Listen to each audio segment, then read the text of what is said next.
नमस्कार दोस्तों, स्वागत है आपका हमारे चैनल पर।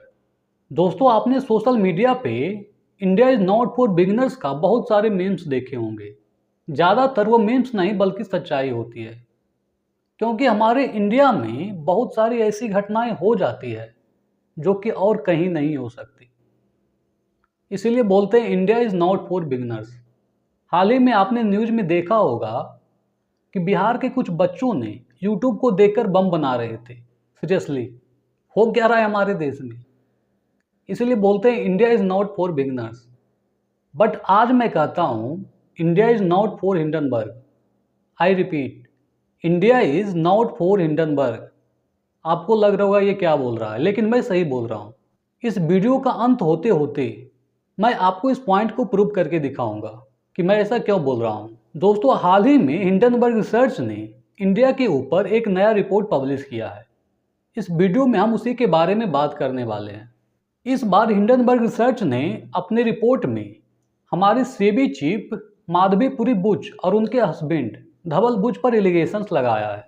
इस रिपोर्ट में हिंडनबर्ग रिसर्च ने बताया है कि विनोद अडानी जिस ऑफशोर फंड के द्वारा अडानी ग्रुप के स्टॉक का प्राइस आर्टिफिशियली इन्फ्लेट करते थे, उसी ऑफशोर फंड में हमारे सेबी चीफ माधवीपुरी बुच और उनके हस्बैंड धवल बुच का स्टेक है।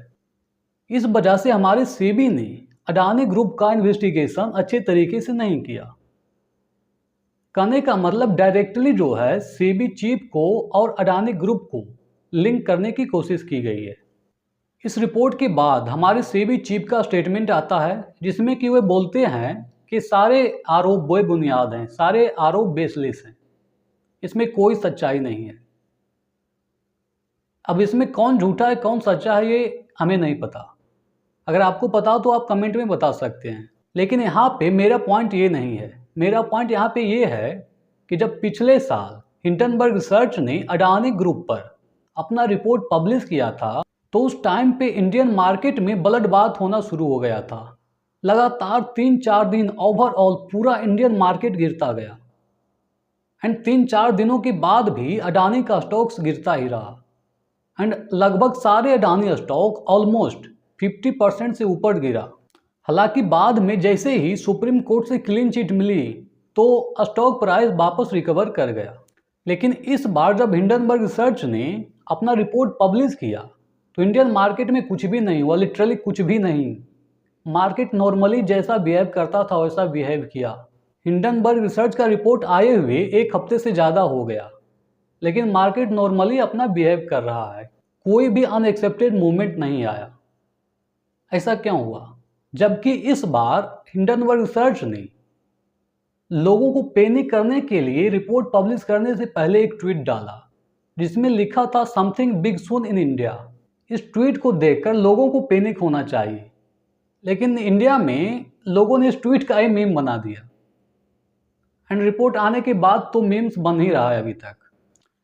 क्योंकि इस बार हिंडनबर्ग रिसर्च का जो रिपोर्ट आया उसको मार्केट ने एकदम हल्के में लिया, कुछ बुझा ही नहीं। उसको लगा ठीक है जाओ, तुम्हें जो करना था कर लिया, अब मैं करता हूँ। एंड इस बार सारे रिटेल ट्रेडर एंड इंडिया के जो भी बड़े इन्वेस्टर्स हैं सारे लोगों ने हिंडनबर्ग रिसर्च को उसकी औकात दिखा दी। इसीलिए मैं स्टार्टिंग में बोला था कि India is not for Hindenburg. अभी मैं आपको थोड़ा सा हिंडनबर्ग रिसर्च के बारे में बताता हूँ। हिंडनबर्ग बेसिकली एक शॉर्ट सेलिंग कंपनी है। वो बेसिकली करता ये है कि दुनिया भर के जितने भी कंपनी शेयर मार्केट में लिस्टेड हैं वो उस कंपनी के बारे में रिसर्च करता है और उसे लगता है कि अगर इस कंपनी में किसी भी तरह का इनरेगुलरिटी हो रहा है तो वो उस कंपनी के बारे में और डीप में रिसर्च करता है और उसके बाद वह एक अपना रिपोर्ट पब्लिश करता है कि यह कंपनी इस तरह से धोखाधड़ी कर रही है।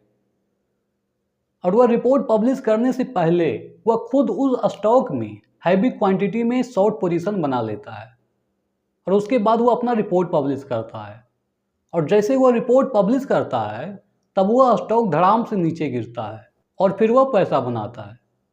लेकिन इंडिया के केस में ऐसा हुआ नहीं। हालांकि हिंडनबर्ग रिसर्च ने अब तक जितने भी रिपोर्ट पब्लिश किए उसमें से ऑलमोस्ट सारी कंपनी लगभग बर्बाद हो गई, लेकिन इंडिया में ऐसा नहीं हुआ। अडानी ग्रुप गिरा लेकिन वापस वो रिकवर कर गया। एंड इस बार तो इस रिपोर्ट को हल्के में ही ले लिया। इसलिए मैं बोला था स्टार्टिंग में कि India is not for Hindenburg, and हमें ऐसी ताकतों से लड़ने के लिए हमेशा तैयार होना चाहिए एज ए रिटेल ट्रेडर। क्योंकि कोई बाहर का आदमी हमारे देश के बारे में, हमारे देश की कंपनी के बारे में कुछ भी बोलेगा और मैं मान लूँगा, ऐसा हो नहीं सकता। ठीक है, अगर कुछ गड़बड़ी है तो जांच होगा, उसका जांच होता है, क्वार्टरली रिपोर्ट पब्लिश होता है। लेकिन किसी दूसरे देश के आदमी के कहने पर आप सीलिंग करना शुरू मत कर दीजिएगा, क्योंकि आप देख चुके हैं। तो अगर अभी आपके पास अडानी ग्रुप का कोई भी स्टॉक्स है तो उसे बेचिएगा मत, होल्ड करके रखिए। ये रिपोर्ट नॉर्मल है, इससे कुछ होने वाला नहीं है। अगर नया पोजीशन बनाना चाहते हैं तो थोड़ा सा वेट कर लीजिए, उसके बाद नया पोजीशन बनाइएगा। तो दोस्तों, इस वीडियो में बस इतना ही। अगर वीडियो पसंद आया हो तो वीडियो को लाइक करके चैनल को सब्सक्राइब कर दें। तो मिलते हैं अगले वीडियो में, तब तक के लिए बाय।